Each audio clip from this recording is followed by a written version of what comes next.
তোমরা যারা ক্যালকাটা ইউনিভার্সিটির আন্ডারে 6 সেমিস্টার অনার্স কোর্সের ছাত্রছাত্রী আছো এবং তোমাদের রাষ্ট্রবিজ্ঞান সাবজেক্টটা মাইনর সাবজেক্ট হিসাবে আছে, তোমাদের জন্য আজকের ক্লাসটা খুবই গুরুত্বপূর্ণ। আজকের ক্লাসে তোমাদের MN3 পেপার অর্থাৎ পলিটিক্স ইন ইন্ডিয়া এই পেপারের মডিউল 2 থেকে দুটি গুরুত্বপূর্ণ বড় প্রশ্নের উত্তর নিয়ে আলোচনা করব, যেগুলো তোমাদের পরীক্ষায় 10 বা 20 নম্বরে আসতে পারে। প্রথম প্রশ্ন কি আছে দেখো, অন্তরাজ্য পরিষদ কি, ইহার গঠন ও কার্যাবলী আলোচনা করো। প্রথমেই ভূমিকা। ভারতের যুক্তরাষ্ট্রীয় ব্যবস্থায় কেন্দ্র ও রাজ্যগুলির মধ্যে এবং বিভিন্ন রাজ্যের নিজেদের মধ্যে সুসম্পর্ক বজায় রাখা অত্যন্ত জরুরি।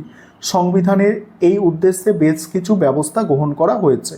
কেন্দ্র রাজ্যের সম্পর্ক পর্যালোচনা এবং রাজ্যগুলির মধ্যে পারস্পরিক সহযোগিতা ও সমন্বয় বৃদ্ধির জন্য সংবিধান প্রণেতারা যে বিশেষ প্রাতিষ্ঠানিক ব্যবস্থার কথা ভেবেছেন তার অন্যতম গুরুত্বপূর্ণ দিক হলো একটি সুনির্দিষ্ট পরিষদের ধারণা। এবার কি বলা হচ্ছে, অন্তরাজ্য পরিষদ। অন্তরাজ্য পরিষদ এখানে কি বলা হচ্ছে দেখো, ভারতীয় সংবিধানের 263 নম্বর ধারা অনুযায়ী রাষ্ট্রপতি যদি মনে করেন যে জনস্বার্থের প্রয়োজনে একটি পরিষদ গঠন করা দরকার, তবে তিনি একটি অন্তরাজ্য পরিষদ গঠন করতে পারেন। স্বাধীনতার পর দীর্ঘকাল এই ধরনের কোনো স্থায়ী পরিষদ গঠিত হয়নি। পরবর্তীকালে কেন্দ্র রাজ্য সম্পর্ক পর্যালোচনার জন্য গঠিত সরকারিয়া কমিশনের সুপারিশ মেনে 1990 সালে রাষ্ট্রপতির এক নির্দেশনামা জারির মাধ্যমে স্থায়ীভাবে এই পরিষদ গঠন করেন। এর মূল উদ্দেশ্য হল ভারতের যুক্তরাষ্ট্রীয় কাঠামোর মধ্যে কেন্দ্র রাজ্যের মধ্যে অদ্ভুত সমস্যাগুলির শান্তিপূর্ণ সমাধান এবং পারস্পরিক বোঝাপড়া বৃদ্ধি করা। এবার তার গঠনে কি বলা হচ্ছে দেখো, গঠন দেখো, অন্তরাজ্য পরিষদের গঠন কাঠামো একটি সুনির্দিষ্ট ও ব্যাপক রূপ লাভ করেছে, যাতে দেশের প্রতিটি অংশের প্রতিনিধিত্ব নিশ্চিত হয়। এই পরিষদের শীর্ষে থাকেন ভারতের প্রধানমন্ত্রী, যিনি পদাধিকার বলে এর সভাপতি হিসাবে দায়িত্ব পালন করেন। প্রধানমন্ত্রী ছাড়াও ভারতের সকল রাজ্যের মুখ্যমন্ত্রীগণ এবং যেসব কেন্দ্রশাসিত অঞ্চলের বিধানসভা রয়েছে সেখানের মুখ্যমন্ত্রীরাও এই পরিষদের সদস্য হন। আবার যেসব কেন্দ্রশাসিত অঞ্চলের বিধানসভা নেই সেখানের প্রশাসকগণও এই পরিষদের অন্তর্ভুক্ত হন। এর পাশাপাশি দেশের কোনো রাজ্যে যদি রাষ্ট্রপতি শাসন জারি থাকে, তবে সেই রাজ্যের রাজ্যপালও এই পরিষদের সদস্য হিসাবে গণ্য হন। প্রধানমন্ত্রী নিজের পছন্দ মতো কেন্দ্রীয় মন্ত্রিসভার ক্যাবিনেট পর্যায়ের 6 জন মন্ত্রীকে এই পরিষদের সদস্য হিসাবে মনোনীত করতে পারেন, যার মধ্যে সাধারণত স্বরাষ্ট্রমন্ত্রী অন্তর্ভুক্ত থাকেন। এই সুবিশাল ও সর্বজনীন কাঠামোর মধ্যেই পরিষদ তার জাতীয় চরিত্র বজায় রেখে কাজ করে। এবার হচ্ছে কার্যাবলী দেখো, সংবিধানের বিধান এবং 1990 সালের রাষ্ট্রপতির নির্দেশনামা অনুযায়ী অন্তরাজ্য পরিষদের কার্যাবলীগুলি নিচে আলোচনা করা হলো। 1 নম্বর হচ্ছে বিরোধের অনুসন্ধান ও পরামর্শ দান। রাজ্যগুলির মধ্যে কোনো বিষয়ে বিতর্ক বা বিরোধ সৃষ্টি হলে এই পরিষদ সেই বিরোধের কারণ অনুসন্ধান করে এবং সমস্যা সমাধানের জন্য প্রয়োজনীয় পরামর্শ প্রদান করে। এর ফলে রাজ্যগুলির মধ্যে ভুল বোঝাবুঝি দূর হয় এবং আইনি লড়াইয়ের পথে না গিয়ে আলোচনার মাধ্যমে দ্রুত মীমাংসা করা সম্ভব হয়। তারপর কি আছে দেখো, সাধারণ স্বার্থ সংশ্লিষ্ট বিষয়ে আলোচনা। কেন্দ্র ও রাজ্য অথবা বিভিন্ন রাজ্যের মধ্যে এমন অনেক বিষয় থাকে যেগুলিতে উভয়ের সাধারণ স্বার্থ জড়িয়ে থাকে। এই জাতীয় সাধারণ সংশ্লিষ্ট বিষয়গুলির গভীরভাবে অনুসন্ধান করা এবং সেগুলির ওপর বিস্তারিত আলোচনা ও পর্যালোচনার মাধ্যমে একটি সর্বসম্মত সিদ্ধান্তে পৌঁছানোর ক্ষেত্রে এই পরিষদের গুরুত্বপূর্ণ ভূমিকা পালন করে। তারপরে নীতি ও কার্যকলাপের সমন্বয় সাধন। অন্তরাজ্য পরিষদ কেন্দ্র ও রাজ্য স্তরে বিভিন্ন নীতি ও কর্মসূচি বাস্তবায়নের ক্ষেত্রে একটি সমন্বয়কারী সংস্থা হিসেবে কাজ করে। বিশেষত সাধারণ স্বার্থ সংশ্লিষ্ট বিষয় যাতে কেন্দ্র ও রাজ্য সরকারের নীতির মধ্যে কোনো বিরোধ না ঘটে এবং উভয় স্তরের সরকার যাতে একই দিশায় কাজ করতে পারে, সেই উদ্দেশ্যে পরিষদ প্রয়োজনীয় সুপারিশ বা নির্দেশিকা প্রদান করে থাকে। তারপরে কি বলা হচ্ছে দেখো, রাষ্ট্রপতির নির্দেশিত বিষয়ের পর্যালোচনা।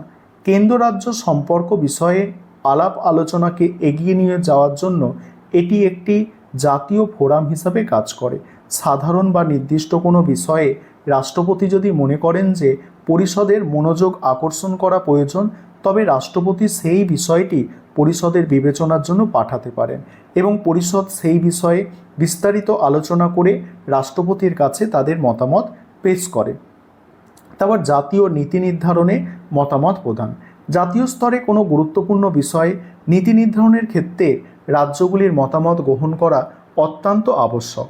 অন্তরাজ্য পরিষদ নিয়ম করে বৈঠকে মিলিত হয়ে জাতীয় স্তরের নীতিগুলির ওপর রাজ্যগুলির স্বাধীন দৃষ্টিভঙ্গি তুলে ধরে, যার ফলে গণতান্ত্রিক ও যুক্তরাষ্ট্রীয় ব্যবস্থা আরও শক্তিশালী এবং ফলপ্রসূ হয়ে ওঠে। এবার উপসংহার দিয়ে প্রশ্নের উত্তর শেষ করতে হবে। তারপরে দেখো দ্বিতীয় প্রশ্ন হচ্ছে ভারতের অর্থ কমিশনের গঠন ও কার্যাবলী আলোচনা করো। এই অন্তরাজ্য পরিষদ এবং অর্থ কমিশন, এই দুটি প্রশ্নের মধ্যে একটি প্রশ্ন পরীক্ষায় আসার সম্ভাবনা অনেক বেশি। এবার এই অর্থ কমিশনের গঠন ও কার্যাবলী আলোচনা করব। তার আগে একটা বিষয় তোমাদের বলার আছে, তোমাদের জন্য অনলাইন কোচিং ক্লাস চলছে। তোমরা যদি কেউ আমাদের পেইড ব্যাচে অ্যাডমিশন নিতে ইচ্ছুক থাকো বা পিডিএফ নোটস কিনতে চাও, তাহলে স্ক্রিনের ওপরে একটি নাম্বার তোমরা দেখতে পাচ্ছ, ওই নম্বরে যোগাযোগ করতে পারো। দেখো, অর্থ কমিশন প্রথমে ইন্ট্রোডাকশন অর্থাৎ ভূমিকা। ভারতের মতো যুক্তরাষ্ট্রীয় শাসন ব্যবস্থায় কেন্দ্র ও রাজ্যগুলির মধ্যে আর্থিক সম্পদের সুষম বন্টন অত্যন্ত জরুরি। আর একটি সফল যুক্তরাষ্ট্রীয় কাঠামো তখনই ভালোভাবে কাজ করতে পারে যখন কেন্দ্র ও রাজ্যগুলির মধ্যে রাজস্বের যুক্তিসঙ্গত ও ন্যায়সঙ্গত বন্টন সুনিশ্চিত হয়। সংবিধান রচয়িতারা এই আর্থিক বন্টনের ক্ষেত্রে পক্ষপাতিত্ব এড়াতে এবং একটি স্বাধীন কাঠামোর মাধ্যমে কেন্দ্র ও রাজ্যের আর্থিক সম্পর্ক পরিচালনার উদ্দেশ্যে সংবিধানে একটি নিরপেক্ষ সংস্থা গঠনের কথা ভেবেছিল। এই সুনির্দিষ্ট উদ্দেশ্যে ভারতীয় সংবিধানে ভারতে অর্থ কমিশনের সংস্থান রাখা হয়েছে। এবার দেখো, তারপরে অর্থ কমিশনের গঠন এবার কি বলা হচ্ছে, দেখো কমিশনের গঠন ভারতীয় সংবিধানের 280 নম্বর ধারা অনুযায়ী রাষ্ট্রপতি প্রতি 5 বছর অন্তর অথবা তিনি যদি প্রয়োজন মনে করেন তার আগেও একটি অর্থ কমিশন গঠন করতে পারেন। ভারতের সংবিধানে কেন্দ্র ও রাজ্য সরকারগুলির মধ্যে কর বন্টনের যে জটিল কাঠামো রয়েছে তার সঠিক মূল্যায়ন এবং সময়ের সাথে সাথে আর্থিক সম্পর্কের ভারসাম্য বজায় রাখাই হলো এই কমিশনের প্রধান কাজ। মূলত যুক্তরাষ্ট্রীয় কাঠামোর মধ্যে রাজ্যগুলির আর্থিক স্বশাসন ও উন্নয়ন সুনিশ্চিত করতে এই কমিশন একটি অত্যন্ত গুরুত্বপূর্ণ প্রাতিষ্ঠানিক ব্যবস্থা। এবার কি বলা হচ্ছে, দেখো গঠনে কি বলা হচ্ছে যে সংবিধানের বিধান অনুযায়ী ভারতে অর্থ কমিশন একজন সভাপতি এবং অন্য চারজন সদস্য নিয়ে গঠিত হয়। কমিশনের এই সকল সদস্যকে ভারতের রাষ্ট্রপতি নিয়োগ করেন। তারপরে কি, সংবিধানের নির্দেশ মেনে ভারতীয় সংসদ আইন প্রণয়ন করে অর্থ কমিশনের সদস্যদের যোগ্যতাবলী ও নিয়োগ পদ্ধতি নির্ধারণ করেছে। সভাপতি হিসাবে এমন একজন ব্যক্তিকে নির্বাচন করা হয় যার সরকারি ও জনস্বার্থমূলক কাজে ব্যাপক অভিজ্ঞতা রয়েছে। অন্যান্য চারজন সদস্যকে এমন বিশিষ্ট ব্যক্তিদের মধ্যে থেকে বেছে নেওয়া হয় যারা কোনো হাইকোর্টের বিচারক হওয়ার যোগ্য অথবা যাদের সরকারি অর্থ ব্যবস্থা ও হিসাবপত্র সম্পর্কে বিশেষ জ্ঞান আছে, অথবা তারপর কি বলা হচ্ছে, দেখো অথবা যাদের আর্থিক বিষয় ও প্রশাসনিক ক্ষেত্রে ব্যাপক অভিজ্ঞতা আছে, অথবা যারা অর্থনীতিতে বিশেষ পাণ্ডিত্যের অধিকারী। রাষ্ট্রপতি তার নির্দেশনামায় সদস্যদের কার্যকালের মেয়াদ নির্দিষ্ট করে দেন এবং তারা পুনরায় নিয়োগের যোগ্য বলেও বিবেচিত হয়। এবার কার্যাবলী দেখো, সংবিধানের 280 নম্বর ধারা অনুসারে ভারতে অর্থ কমিশনের কাজগুলো হচ্ছে এক নম্বর হচ্ছে কর বন্টন। সংবিধানে উল্লেখিত যেসব কর কেন্দ্র আদায় করে এবং কেন্দ্র ও রাজ্যের মধ্যে ভাগ করা প্রয়োজন সেই বিভাজ্য করের নিট আয় কিভাবে উভয়ের মধ্যে বণ্টিত হবে এবং রাজ্যগুলি নিজেদের মধ্যে সেই করের প্রাপ্ত অংশ কিভাবে আনুপাতিক হারে ভাগ করবে সেই বিষয়ে অর্থ কমিশন রাষ্ট্রপতিকে সুপারিশ করে। তারপরে কি বলা হচ্ছে দেখো, তারপরে বলা হচ্ছে আর্থিক অনুদান নির্ধারণ। ভারতের সঞ্চিত তহবিল থেকে রাজ্যগুলিকে যে সাহায্যমূলক আর্থিক অনুদান দেয়া হয় তা কোনো নীতির ভিত্তিতে পরিচালিত হবে এবং কোন রাজ্যকে কতটা অনুদান দেওয়া উচিত কমিশন সেই নীতিগুলি স্পষ্টভাবে নির্ধারণ করে। তারপর হচ্ছে পঞ্চায়েত ও পৌরসভার আর্থিক উন্নয়ন।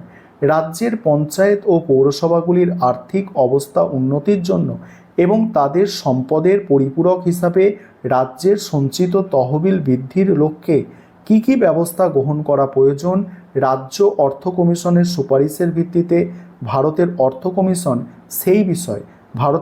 কমিশন সেই বিষয়ে রাষ্ট্রপতিকে পরামর্শ দেন। তারপরে কি বলা হচ্ছে দেখো, তারপরে বলা হচ্ছে রাষ্ট্রপতির প্রেরিত আর্থিক বিষয়। দেশের সুস্থ ও সুদৃঢ় আর্থিক ব্যবস্থা গড়ে তোলার স্বার্থে রাষ্ট্রপতি যদি কোনো বিশেষ আর্থিক বিষয় অর্থ কমিশনের কাছে বিবেচনার জন্য পাঠান, তবে কমিশন সেই বিষয়ে বিস্তারিত মূল্যায়ন করে রাষ্ট্রপতির কাছে তার সুচিন্তিত মতামত বা সুপারিশ পেশ করে। এবার পরের পয়েন্ট হচ্ছে প্রতিবেদন পেশ।